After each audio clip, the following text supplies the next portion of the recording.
الله عليه وسلم صلى الله على محمد صلى الله عليه وسلم صلى الله على محمد صلى الله عليه وسلم صلى الله على محمد صلى الله عليه وسلم.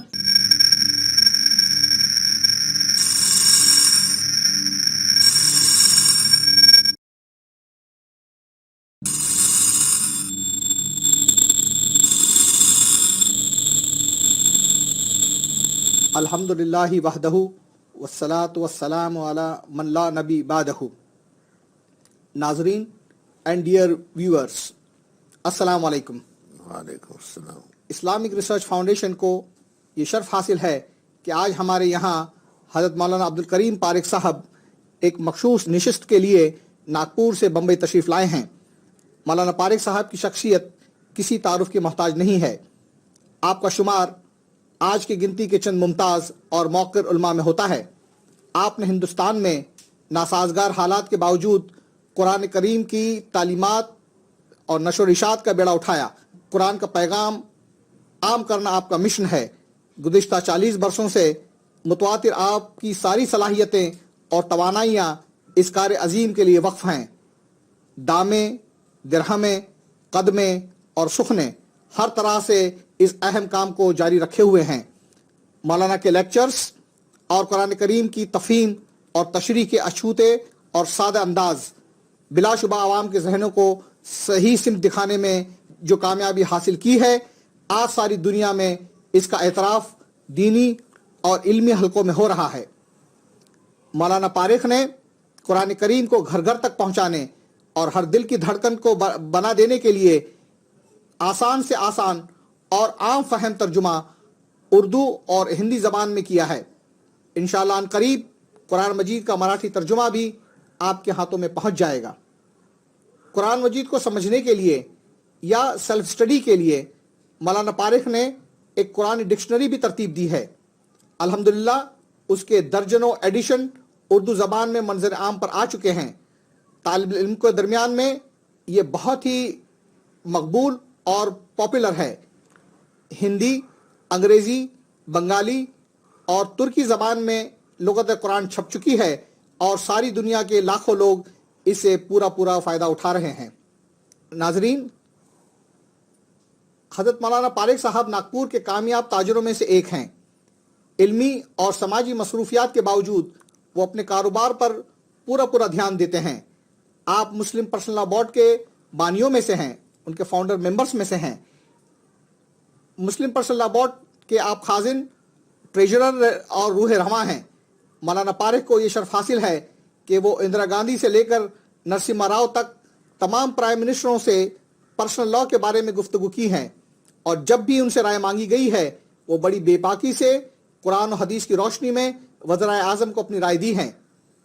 مولانا نہ صرف سیاسی حلقوں میں مقبول ہیں بلکہ مذہبی حلقوں میں بھی بڑی عزت کی نگاہ سے دیکھے جاتے ہیں.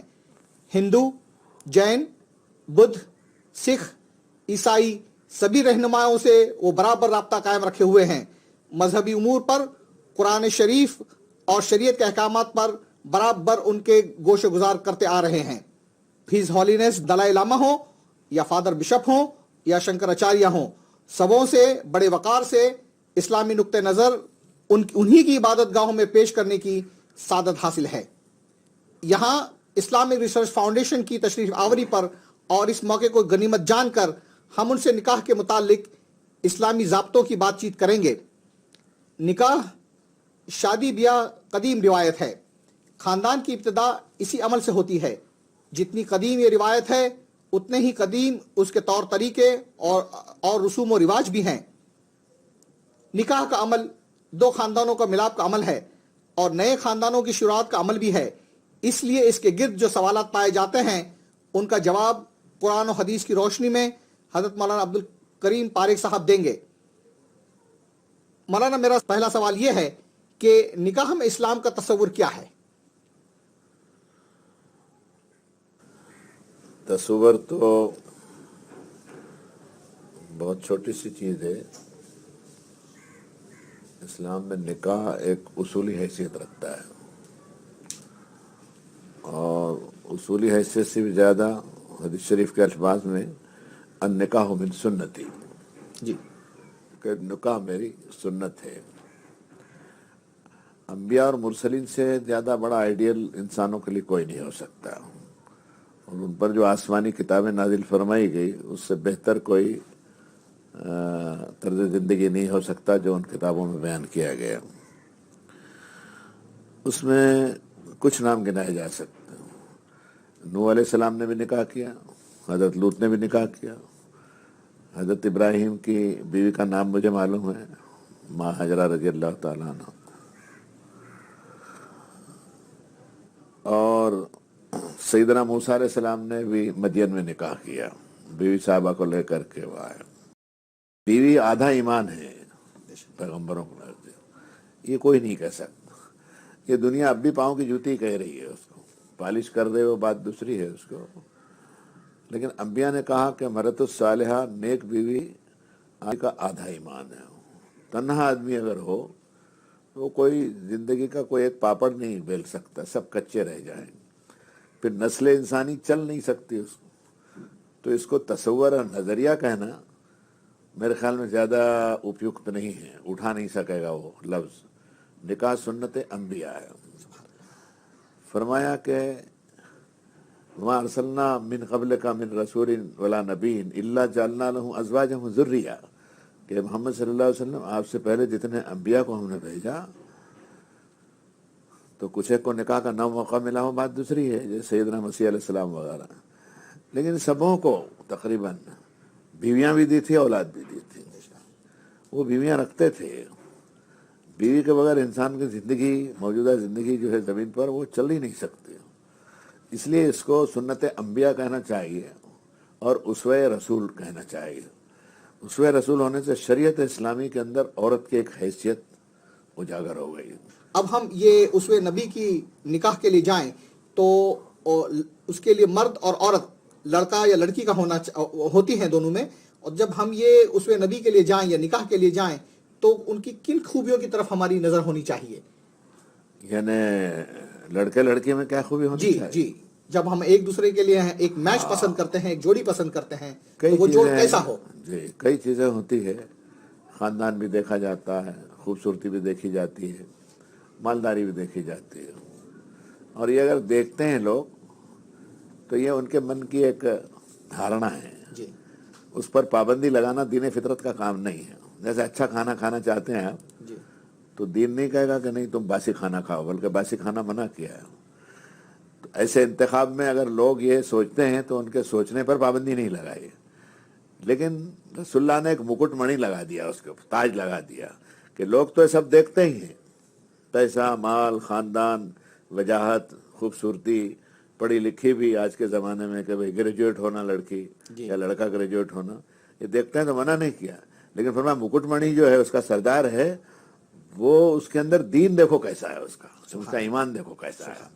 اس کو منع نہیں فرمایا، یہ دیکھو منع نہیں ہے، لیکن دین و ایمان دیکھو۔ اگر دین و ایمان ہے مضبوط بنیادوں کے اوپر تو پھر تھوڑی چیز اس میں کسر رہ سکتی ہے۔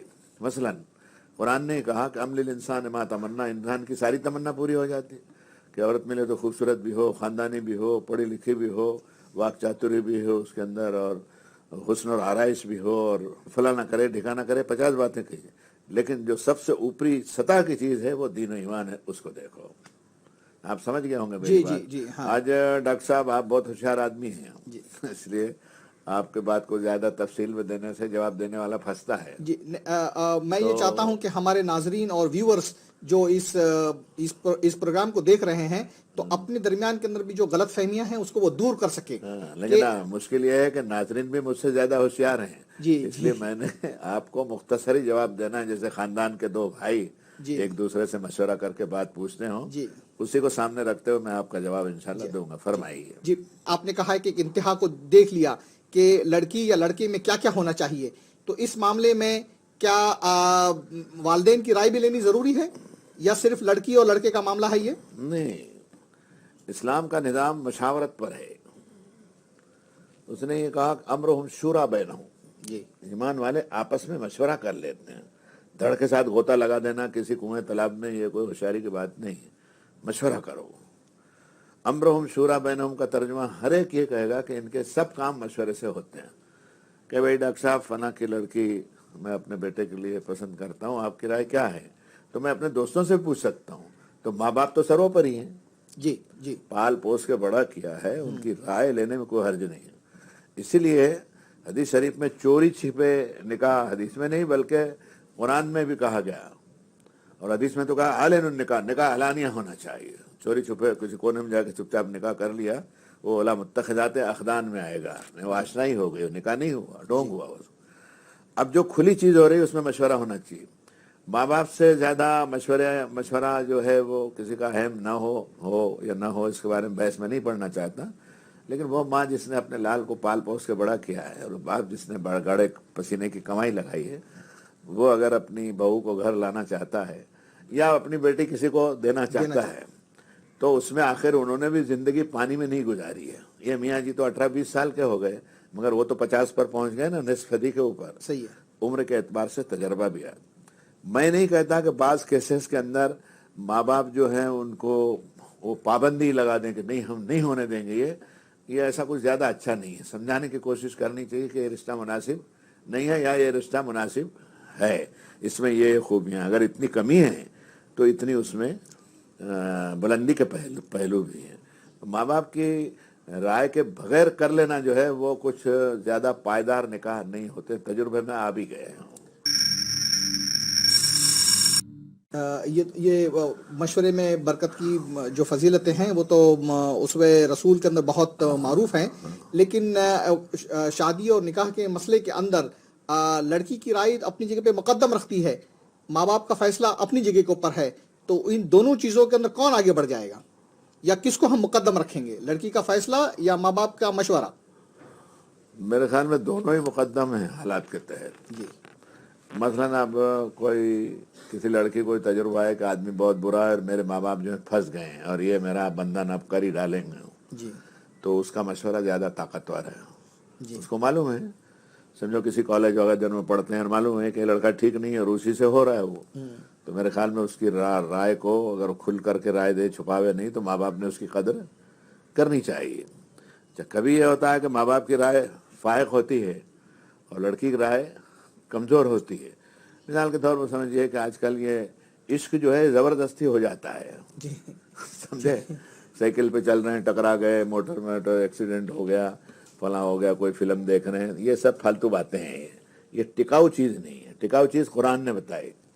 نکاح کے بعد میں وجل بینکم مودۃ ورحمہ, نکاح کے بعد میں تمہارے اندر میاں بیوی میں اللہ تعالیٰ نے مودت اور رحمت ڈال دی.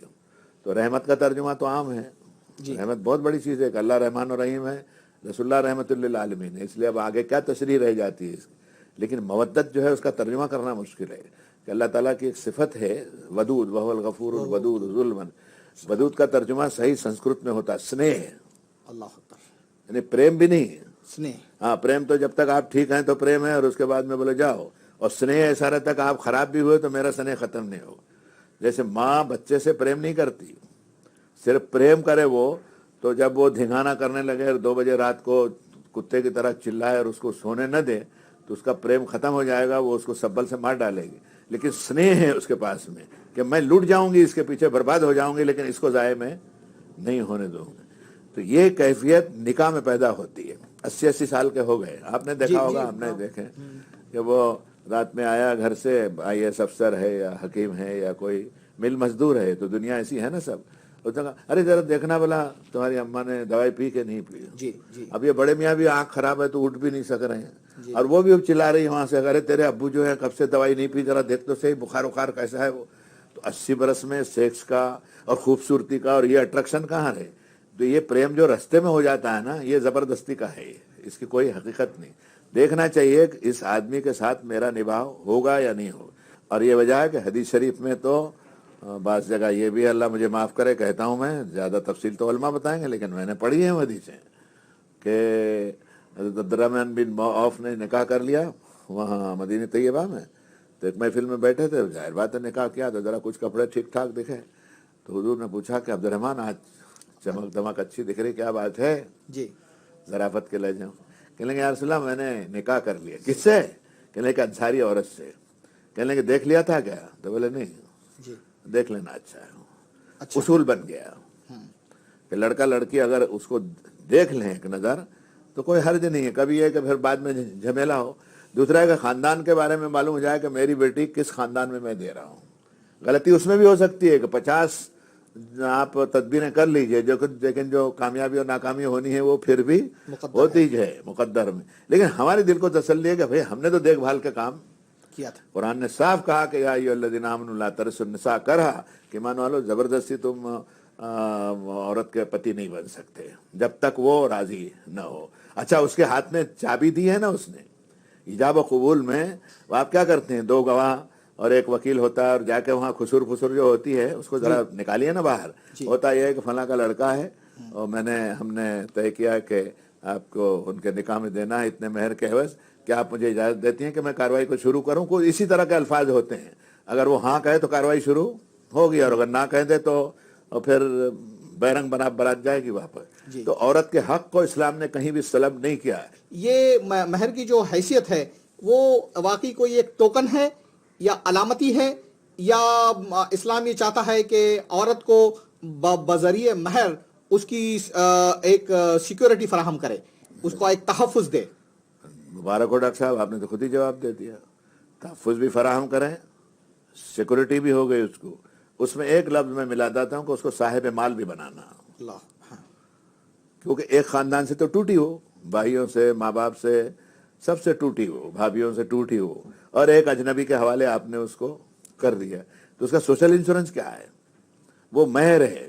پھر 2 چیزیں اسلام نے دے دی اس کو، مہر کے ساتھ ساتھ جس دن نکاح ہوا اس دن اپنے شوہر کی وراثت میں اس کو شرکت کا پروانہ مل گیا۔ اس لیے تو اس پر زکوٰۃ بھی فرض ہوتی ہے۔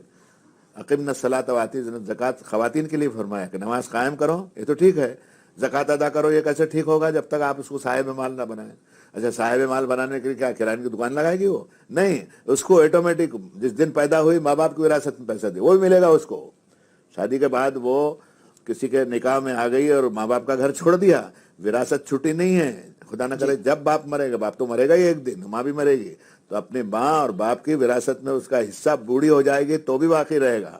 پھر پہلی منزل میں مہر مل گیا اور دوسری منزل میں وہ اس کی اپنے شوہر کی وراثت میں شریک ہو گئے، تو اس کا سوشل انشورنس بھی ہے، اور بقول آپ کے جو آپ نے فرمایا وہ بھی ہے، اس کا تحفظ بھی ہے، سیکیورٹی ہے، سیکورٹی ہے۔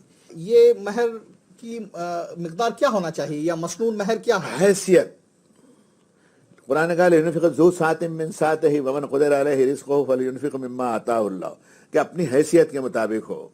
جیسے کوئی نواب کی لڑکی ہے اور سامنے بھی نواب کا لڑکا ہے اور 10 لاکھ روپیہ باندھتے ہیں تو کوئی منع نہیں ہے، اور کوئی رکشے والا ہے بیچارہ اور وہ ادھر جو جھگی جھوپڑی کے اندر رہنے والا ہے اور انہوں نے 10-20 روپے بھی باندھے تو کوئی اس میں حرج نہیں کہ بھائی اپنی حیثیت۔ اب اس میں دیکھنے کا یہ ہے کہ اس کو دکھاوا اور آڈمبر نہ بنایا جائے۔ آپ کی میری حیثیت تو بیوی کو مہر دینے کی 1500 روپے کی ہے اور بلا وجہ 1 لاکھ روپیہ مہر مقرر کرتے ہیں، لینا دینا چٹوں کا کام۔ اگر یہ اصول ہے تو پھر وہ کم ہی دینا اچھا، اور وہ مہر جو ہے وہ ایک طرح کے قرض کی حیثیت ہے، وراثت میں بھی وہ مہر کٹ جائے گا، تقسیم نہیں ہوگا، وہ بیوی کا حق جو ہے وہ آپ کو دینا پڑے گا۔ اس لیے مہر کے اندر ابھی ہمارے علماء نے جو کچھ اشارے دیے ہیں اس میں ایک اشارہ آپ کو بتاتا ہوں کہ روپیے میں مہر باندھنے کے بدلے سونے اور چاندی دینا چاہیے۔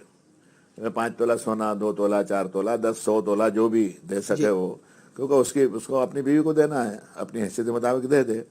شاہ بانو کیس میں بھگت چکا ہوں اس کو، ان کا رانی چھاپ روپیے میں مہر مقرر تھا۔ اچھا ہاں، اور رانی چھاپ روپیہ جس زمانے میں مہر تھا تو 1 روپے کا تھا، اور جب میں نے فیصلہ کیا تو وہ غالباً 80 روپے 70 روپے کا ہو گیا۔ میری تو کھٹیا کھڑی ہو گئی کہ کروں کیسے؟ بھئی آج تو رانی چھاپ روپیہ یا تو دو یا رانی چھاپ روپے کی آج کی جو قیمت ہے دھاتو کے اعتبار اس کے اعتبار تو بہتر یہ ہے کہ سونا چاندی میں دے دو، جھگڑا ہی نہ ہو۔ اور یہ بھی میں بہتر سمجھتا ہوں کہ ہو سکے تو نقدی دے دے تو جھنجھٹ رہے نہیں، باقی میں ادھار کی چیز جو ہوتی ہے اس میں بڑی پریشانی لین دین کے اندر ہوتی ہے۔ مجھے امید ہے کہ آپ سمجھ گئے ہوں گے اس کو کہ اس میں چھوٹ ہے، یہ دیکھ لیجئے آپ اپنی حیثیت۔ اب نکاح کے بعد میں جو مرد اور عورت کی جو ذمہ داریاں ہوتی ہیں تو وہ دونوں اپنی جگہ پر صحیح ہیں, اتنی ہی ذمہ داریاں دونوں کی ذمہ دائر ہوتی ہیں, یا کسی کے پاس زیادہ اور کسی کے پاس کم ہے؟